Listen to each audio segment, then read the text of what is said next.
आप सभी को मेरा नमस्कार। नेवी इंस्टीट्यूट के ऑफिशियल यूट्यूब चैनल पर मैं अनिल आप सबका बहुत बहुत स्वागत करता हूं और आशा करता हूं कि आप सभी अपने अपने घरों में बिल्कुल स्वस्थ होंगे। तो आज के इस लेक्चर में ज्योग्राफी के इंपॉर्टेंट क्वेश्चन सीरीज के पार्ट नंबर नेक्स्ट को डिस्कस करेंगे।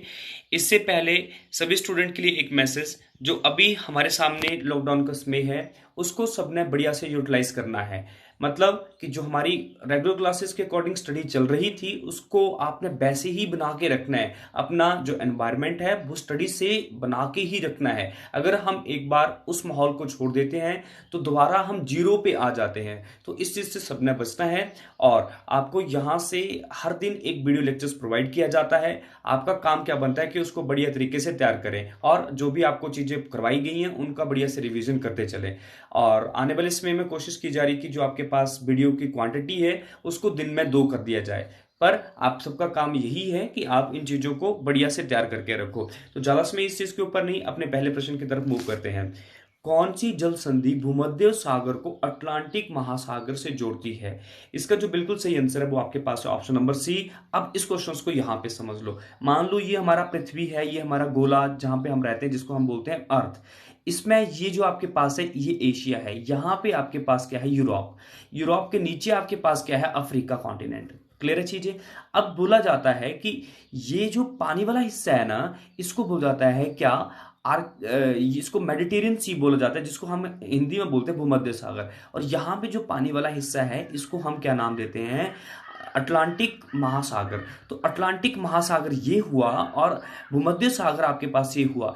इन दोनों के बीच में जो एक बिल्कुल छोटा सा पानी वाला मार्ग है ना जो इन दोनों पानियों को मिला रहा है उसको हम बोल रहे हैं जिब्राल्टर जल संधि। इतना समझ आ चुका है ना? हाँ, तो अब देखो, आपको ये पता होना चाहिए कि ये जल संधि जो होती है ना वो कौन सी होती है। जल संधि शब्द का जो अभिप्राय है या इससे हम क्या समझते हैं या इसका अर्थ क्या है वो आपको पता होना चाहिए। पानी का बिल्कुल तंग मार्ग, पानी का एक बिल्कुल है ना वाइड पाथ की बात कर सकते हैं। ये एक आपके पास बिल्कुल पतला हिस्सा पानी का जो कि एक दो बड़े पानी वाले हिस्सों को आपस में मिला देता है। तो ये आपके पास जो बड़ा पानी वाला हिस्सा था ये अटलांटिक महासागर है। ये भूमध्य महासागर या भूमध्य सागर आपके पास है। तो ये सही हो चुका है। जिब्राल्टर जल संधि के बारे में सबको पता चल चुका है। अब यहां से एक क्वेश्चन और बनता है, बोल जाता है जिब्राल्टर जल संधि की वजह से दो महाद्वीप अलग होते हैं, वो कौन कौन से हैं? अभी आपने देखा यहाँ पे क्या था, ये आपके पास यूरोप था, नीचे क्या था, यहाँ पे आपके पास क्या था अफ्रीका। तो इन दोनों के बीच में पानी वाली सीमा कौन सी थी? जिब्राल्टर जल संधि। तो मतलब कौन कौन से दो अलग आपके पास हुए महाद्वीप हिस्से हैं? यूरोप और अफ्रीका। नेक्स्ट बोल जाता है कि जिब्राल्टर जल संधि से दो देश जो हैं वो अलग होते हैं। ये दो देश बिल्कुल इसके साथ सीमा बनाते हैं। याद रखना, एक आपके पास था स्पेन और एक आपके पास है मोरक्को। बहुत सारे पेपर्स में ये क्वेश्चन पूछा ही जाता है। स्पेन जो है वो यूरोप महाद्वीप का आपके पास बिल्कुल दक्षिणी सिरे में बैठा हुआ आपके पास एक देश है जो कि जिब्राल्टर जल संधि के बिल्कुल समीप है। और मोरक्को जो है वो अफ्रीका महाद्वीप का एक देश है जो उत्तरी अफ्रीका में देखने को मिल रहा है, जो कि जिब्राल्टर जल संधि से बिल्कुल समीप है। तो ये भी बिल्कुल सही आंसर हुआ। नेक्स्ट नेक्स्ट यहाँ पे जो और जल संधियां उनके बारे में आपको पढ़ लेना है। बेरिंग जल संधि। बेरिंग जल संधि बोला जाता है ये आर्कटिक महासागर के पानी को बेरिंग सागर से मिलाती है। आर्कटिक महासागर के पानी को बेरिंग जल संधि या बेरिंग सागर से मिलाती है।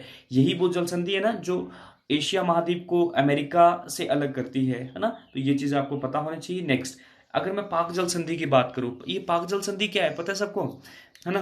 अगर पाक जल संधि की बात करी जाए तो बोला जाता है यह जो आपके पास तमिलनाडु वाला हिस्सा है, तमिलनाडु वाले हिस्से को श्रीलंका से मिलाने वाली जो आपके पास एक संधि है उसको हम बोलते हैं पाक जल संधि, या जिस चीज को आप पाक स्ट्रेट भी बोलते हो। तो ये सारी चीजें आपको पता होना चाहिए।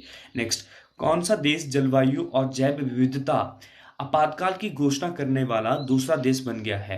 देखो, ये वन लाइनर क्वेश्चंस हैं। इधर से करंट अफेयर के अकॉर्डिंग भी क्वेश्चन देखने को मिलता है और इन्वायरमेंटल साइंस का भी एक टॉपिक बनता है।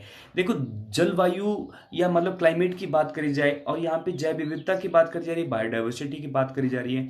जलवायु, क्लाइमेट एक समस्या के तौर पे नजर आ रही है आज के टाइम में सबको। और जैव विविधता, जब क्लाइमेट सही से नहीं है, जलवायु सही नहीं है, तो बायोडाइवर्सिटी तो कम होगी ना, उसमें तो खतरा मंडराएगा मंडराएगा।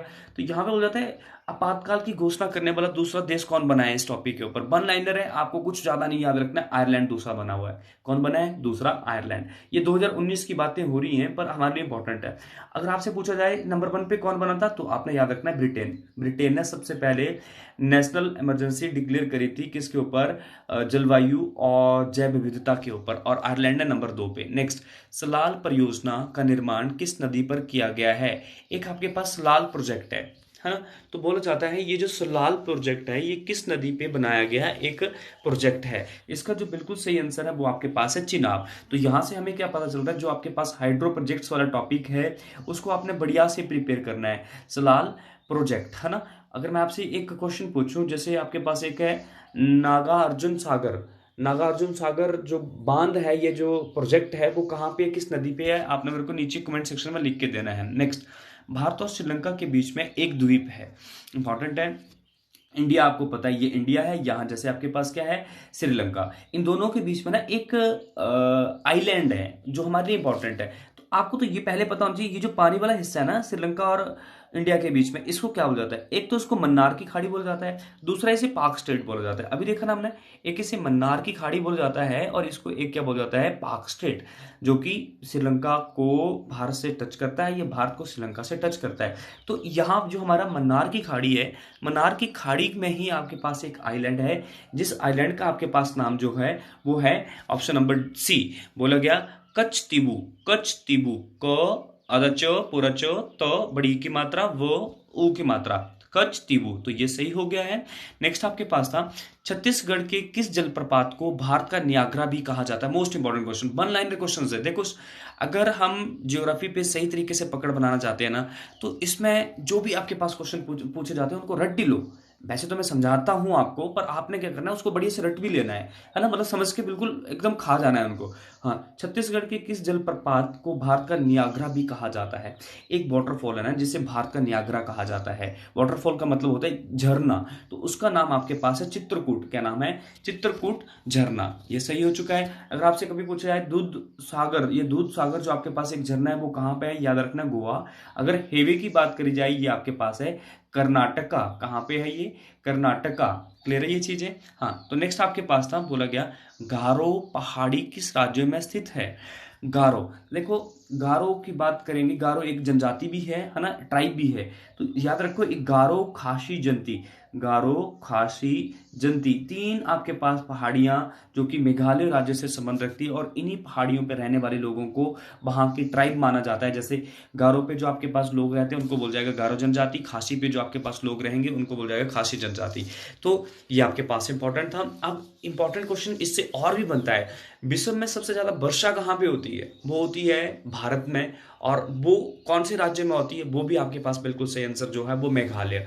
अब हमने लगातार अपनी रेगुलर क्लासेस में पढ़ा है कि पूरे विश्व में सबसे ज्यादा जो वर्षा होती है वो मेघालय में होती है, पर कितना मिलीमीटर, ये कितना सेंटीमीटर वर्षा होती है, ये आप लोगों ने नीचे कमेंट सेक्शन करके लिखना है।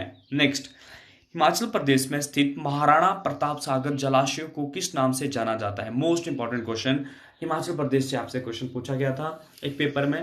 बोला गया हिमाचल प्रदेश में जो आपके पास एक महाराणा प्रताप सागर का एक आपके पास बांध है या डैम है, उसको बोला जाता है किस नाम से जाना जाता है? उसका जो बिल्कुल सही आंसर है आपके पास है वो है पौंग डैम। क्या नाम है? पौंग डैम, जो कि ब्यास नदी के ऊपर है, या ब्यास का पानी उसमें देखने को मिलता है, और ये है कहाँ पे? ये कांगड़ा में। तो ये सारी चीजें क्लियर हैं। अब आपके लिए इंपॉर्टेंट क्या बना? बोला गया हिमाचल प्रदेश का बोला जाता है सबसे बड़ी मैन मेड लेक कौन सी है? गोविंद सागर झील। अगर मैं नेचुरल लेक की बात करूं तो आपने मेरे को नीचे कमेंट सेक्शन में लिख के देना है, और यहाँ पे ये भी बताना है कि गोविंद सागर झील जो है वो हिमाचल प्रदेश में कौन से जिले में है। नेक्स्ट, सिंधु नदी की सबसे लंबी सहायक नदी कौन सी है? सिंधु नदी तंत्र सबने पढ़ा है ना भैया, जब हमने अपनी रेगुलर क्लासेस देखी थी उसमें हमने इस तरह से देखा था कि यहाँ से मानसरोवर से आपके पास क्या होता है? सिंधु नदी निकलती है, लास्ट में ये पाकिस्तान में जाके अरब सागर में गिर जाती है। तो यहाँ पे क्या देखा था कि जो आपके पास सिंधु नदी की बात करिए, सिंधु नदी की जो सबसे लंबी नदी है ना वो भी मानसरोवर से निकलती है। क्लियर है? तो वो कौन सी होगी, अब मेरे को जल्दी से बता दो, वो कौन सी होगी? नोटा। नोटा का मतलब क्या है, वो कौन सी होगी? सतलुज। सतलुज नदी जो है मानसरोवर नदी से निकलती, मानसरोवर झील से निकलती है, जो कि तिब्बत में है, और वो सिंधु नदी की सबसे लंबी सहायक नदी है। नेक्स्ट, सिल्वर फाइबर क्रांति का संबंध किससे है? तो सिल्वर फाइबर जो रेवोल्यूशन है उसका जो संबंध है वो किससे है? देखो, हमारे जो टॉपिक है ज्योग्राफी में, वहाँ पे हमने देखा कि जो हमारे गुड्स हैं, जो हमारी वस्तुएं हैं, वस्तुओं के उत्पादन के लिए आपके पास एक बदलाव किया गया, उसी को हम नाम दे देते हैं रेवोल्यूशंस, है ना? तो यहाँ पे जो हमारी प्रोडक्शंस में एक रेवोल्यूशंस या एक बहुत बड़ा बदलाव लाने को देखने को मिला था, वो सिल्वर फाइबर की क्रांति उसको नाम दिया गया था। पर सिल्वर फाइबर होती किससे संबंधित है? सिल्वर फाइबर जो है वो कपास से संबंधित है। किससे संबंधित है? कपास। अब मेरे को बताना है कपास के लिए सबसे उपयोगी मिट्टी कौन सी है। पढ़िए ना हमने ये क्वेश्चन भी, है ना? तो मेरे को जल्दी से बताना है कपास के लिए सबसे उपयोगी जो आपके पास मिट्टी है वो कौन सी है। और आपने मेरे को ये भी बताना है कि यहाँ पे मछली, महली नहीं था, मछली, मछली के लिए सबसे या मछली या जो आपके पास फिश, फिश रेवोल्यूशन किसे बोला जाता है ना? नेक्स्ट, भारतीय मानक समय की गणना किस घंटाघर से की जाती है? भारतीय मानक समय की गणना किस घंटाघर से की जाती है? पहले तो आपको ये पता होना चाहिए भारतीय मानक समय कितना है, 82.5 डिग्री। ये बहुत सारे स्टूडेंट्स को वैसे तो दिक्कत देगा टॉपिक, जिन्होंने क्लासेस अटेंड करी है उनको समझ आता है कि क्या बोल रहा हूँ। हमने पढ़ा है कि हमारे पास दो तरह की रेखाएं होती है, एक अक्षांश, एक देशांतर। तो जब भी हम समय की बात करते हैं तो वहां पे बात होती है किसकी? देशांतर रेखाओं की, जिसे हम बोलते हैं लॉन्गिट्यूड लाइंस।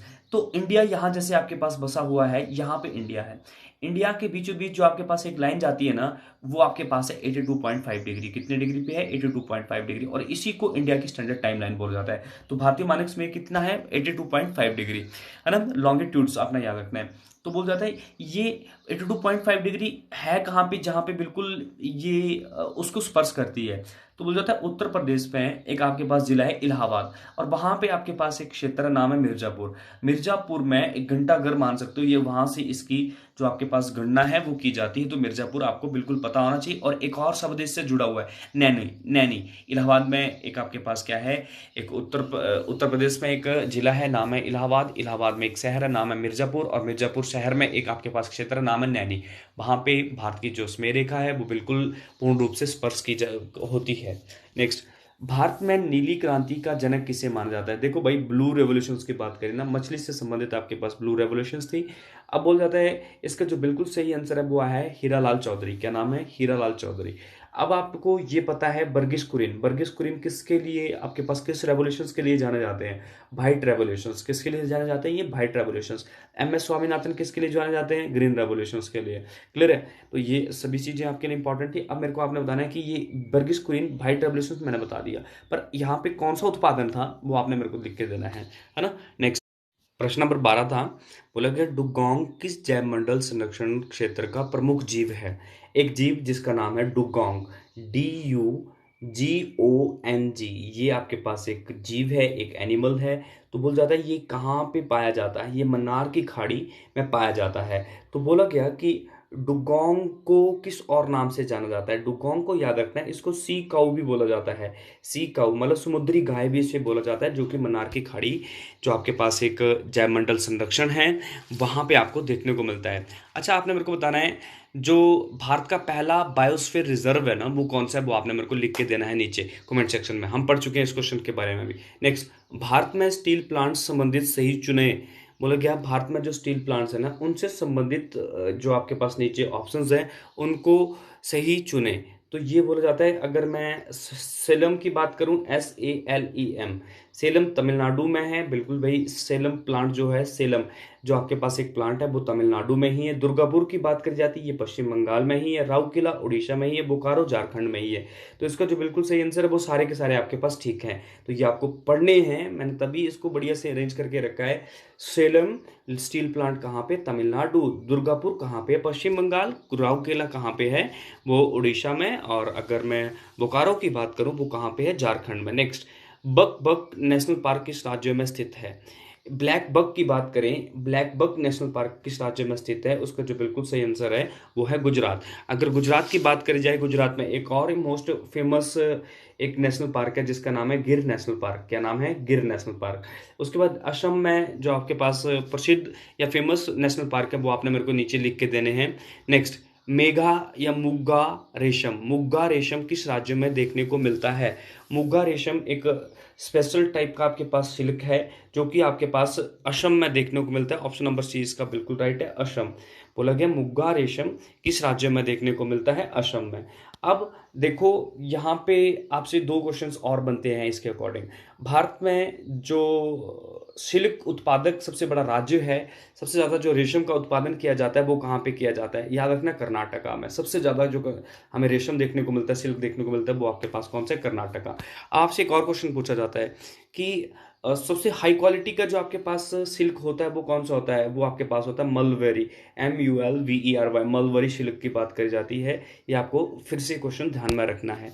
नेक्स्ट क्वेश्चन आपके पास था, बोला गया 2011 की जनगणना के अनुसार भारत की साक्षरता दर कितनी है? अगर मैं इस क्वेश्चन की बात करूं तो आपको ये बिल्कुल परेशान कर रहा होगा ऑप्शन के अकॉर्डिंग, पर आपने बिल्कुल भी परेशान नहीं होना है। इसमें आप देखो, बोला क्या यहाँ पे मेरे अकॉर्डिंग या मतलब इस क्वेश्चन के अकॉर्डिंग जो आपके पास बिल्कुल राइट आंसर है वो आपके पास है 0.7404। क्लियर है? तो ये आपके पास कैसे है? इसमें कुछ खास नहीं है, परसेंटेज मैंने दिया है ना ये, तब आपको थोड़ा दिक्कत आ रही है। अगर मैं इसको परसेंटेज में कन्वर्ट करूंगा तो इसकी जो वैल्यू आएगी वो 74% के आसपास आ जाएगी। तो देखो क्या हुआ यहाँ पे, अगर मैं दशमलव को हटाऊंगा तो आप सबको पता है ये क्या होगा, यहाँ पे 2 जीरो आ जाएंगी, और इंटू 100 करूंगा तो यहाँ पे क्या हो जाएगा? इसी चीज को क्या बोल जाता है? परसेंटेज। तो यहाँ पे मतलब आपका जो बिल्कुल सही आंसर है वो ऑप्शन नंबर सी है। इसमें दिक्कत क्या आई? ये था तो बिल्कुल सही, पर इसमें परसेंटेज नहीं लगाई थी, इसमें दशमलव लगा के रखी थी। नेक्स्ट, बोला गया पूर्वी घाट की सबसे ऊंची चोटी कौन सी है? पूर्वी घाट की सबसे ऊंची चोटी की बात करी जाए वो है महेंद्रागिरी। अब आपके पास आपको यह भी पता होना चाहिए, जो अन्नामुड़ी है, अन्नामुड़ी पश्चिमी घाट की सबसे ऊंची चोटी है। अगर डोडा बेटा की बात करी जाए, डोडा बेटा आपके पास नीलगिरी, नीलगिरी की पहाड़ियां सुनी है ना सबने? नीलगिरी की पहाड़ियों की सबसे ऊंची चोटी आपके पास डोडा बेटा है। धूपगढ़ हमने लास्ट टाइम देखा था, सतपुड़ा। सतपुड़ा आपके पास कहाँ की सब श्रृंखला है, ये कौन से हिस्से में आपके पास पहाड़ियां पाई जाती हैं, वो आपने नीचे कमेंट सेक्शन में लिख के देना है। नेक्स्ट, केवल केवला देव घाना राष्ट्रीय उद्यान किस राज्य में है? वो आपके पास है राजस्थान में। केवला देव घाना राष्ट्रीय उद्यान कहाँ पे है? राजस्थान में। नेक्स्ट, धनसिरी किस नदी की एक सहायक नदी है? अगर धनसिरी की बात करी जाए, याद रखना ये ब्रह्मपुत्रा नदी की सहायक नदी है। बिल्कुल सही है। अब ब्रह्मपुत्रा का उद्गम स्थान कहाँ पे है, ब्रह्मपुत्रा के कौन कौन से अलग अलग नाम है, कहाँ पे इसको किस नाम से पुकारा जाता है, ये सारी इंफॉर्मेशन जरा नीचे लिख के दो, हमने सारी पढ़ी है। नेक्स्ट, उत्तरी मैदानों का सबसे अधिक उपजाऊ क्षेत्र कौन सा होता है? अगर मैं उत्तरी मैदानों की बात करूं तो इसका जो बिल्कुल सबसे उपजाऊ क्षेत्र होता है वो आपके पास है खादर। आपने एक चीज ध्यान रखना है, खादर भूमि का वो क्षेत्र है जहां पे बाढ़ का पानी हमेशा यहाँ पे पहुंचेगा। जब भी पानी नदियों के द्वारा नीचे लाया जाएगा तो सारा पानी वो आपके पास कहाँ पे है? इस क्षेत्र में पहुंचेगा, उसको क्या हो जाता है? खादर, है ना? मतलब यहाँ पे हमेशा आपके पास जो उपजाऊपन है वो बना रहेगा। अगर मैं भांगर की बात करूं, भांगर जो होता है वो पुरानी मिट्टी होती है, खादर नई मिट्टी, भांगर पुरानी मिट्टी। पुरानी मिट्टी आपको पता है कम फर्टिलाइजर्स होता है इसमें, तो इसका जो बिल्कुल सही आंसर था वो आपके पास ऑप्शन नंबर 1 था। Next, great barrier reef, REEF reef लिखना है इसको, कहाँ स्थित है? ग्रेट बैरियर रीफ के बारे में आप लिख लो। बोल जाता है ये पूरे विश्व का सबसे बड़ा कोरल आइलैंड है, ये पूरे वर्ल्ड का सबसे बड़ा कोरल आइलैंड है, जो कि ऑस्ट्रेलिया में देखने को मिलता है। कहाँ पे देखने को मिलता है? ऑस्ट्रेलिया में। मतलब इंडोनेशिया से नीचे आपके पास ऑस्ट्रेलिया है, ऑस्ट्रेलिया के पास आपको क्या मिलता है? Great barrier reef, REEF reef. अब समझना है आपने कि कोरल आइलैंड होता क्या है। कोरल आइलैंड क्या होता है ना, बोल जाता है एक आपके पास सूक्ष्म जीव है, सूक्ष्म जीव का नाम है पॉलिप्स। क्या नाम है? Polyps, POL/PS, polyps. अब ये सूक्ष्म जीव जो होता है ना, इसके बाहर बाहर बोला जाता है कैल्शियम कार्बोनेट होता है। कैल्शियम कार्बोनेट एक तरह से आपके पास ठोस ठोस चट्टान का निर्माण कर देता है, और ये आस्ता आस्ता एक बड़ा सा पत्थर का निर्माण कर देता है। जब वो पानी से उभर जाता है तो उसको हम क्या बोलते हैं? Coral island. ये सही हो चुका है। ऑस्ट्रेलिया पूरे विश्व में सबसे बड़ा जो आपके पास है ग्रेट बैरियर रीफ, जो आपके पास कहाँ पे था? ऑस्ट्रेलिया में। और बहुत बार ये क्वेश्चन रिपीटेड है। अब आपसे क्वेश्चन ये भी बन जाता है, बोल जाता है कि भारत में इस तरह का आइलैंड है क्या? कोरल आइलैंड है जो सूक्ष्म जीवों से निर्मित एक आपके पास चट्टान है, क्या वो है? हाँ भाई है। वो कौन-सा है? वो जो हमारा लक्षद्वीप एक केंद्र शासित प्रदेश है ना, वही आपके पास बोला जाता है कोरल आइलैंड है। जो आपके पास एक पॉलिप से एक सूक्ष्म जीव है, एक ऑर्गेनिज़्म है, उसकी वजह से ही आपके पास लक्षद्वीप का निर्माण हुआ है। तो ये क्वेश्चन सबके लिए इम्पोर्टेंट थे। आज के लिए काफ़ी है, मिलते हैं नेक्स्ट लेक्चर में। थैंक यू, धन्यवाद।